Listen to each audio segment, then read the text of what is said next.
The United States has always been a dominant powerhouse in softball, winning Olympic gold 3 times before losing to Japan at the Beijing Games in 2008. And that was the last time the sport was played at the Olympic level. Since then, softball players, including stars from James Madison, have had to adjust their long-term dreams after getting shut out of the Olympic program.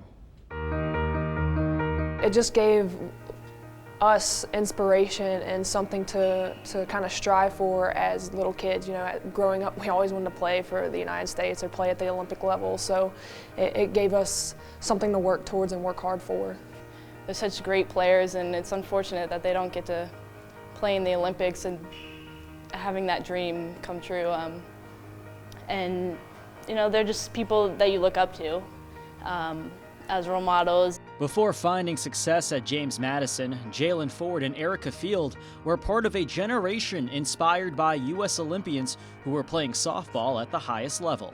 I really looked up, especially at Kat Osterman. She was a very dominant lefty pitcher, and at the time I was still young, working on trying to become dominant. When you think of a kid who's 10, 12, 13 years old, and they're thinking about, all right, what am I going to do with the next 10 years of my life? What are some things that I can work towards?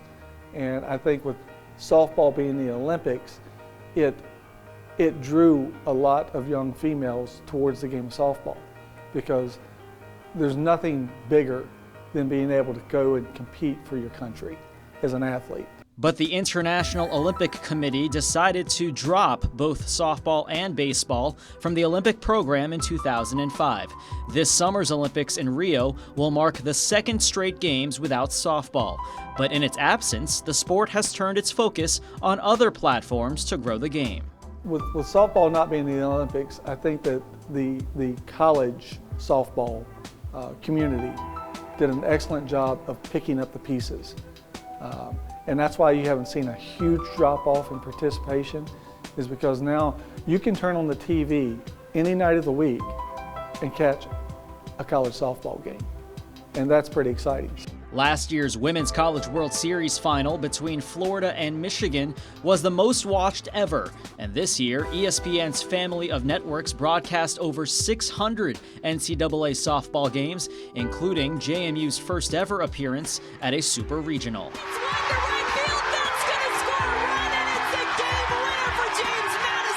The National Pro Fast Pitch League, now in its 13th season, is growing the game at the professional level. Ford and Field were drafted into the league this past spring and are currently in their rookie seasons. Hopefully the Pro League grows a little bit more and we get more teams and more games televised on TV so people can be more informed about the game and see it more often. Hopefully that attracts a little bit more attention, and maybe if it keeps growing, it'll flow over into the Olympics and it'll come back. Softball may return to the Olympics in 4 years when the Summer Games are held in Tokyo. This past June, the IOC Executive Board recommended unanimously to include baseball and softball in 2020. What is the softball community going to do with this opportunity? How are we going to build upon that? Because after the 2020 Olympics, everything will go back to the committees and they're going to say, all right, what do we want to do with this? So softball has its work to do between now and 2020. They've been working hard since it was knocked out of the Olympics, but now the work really begins.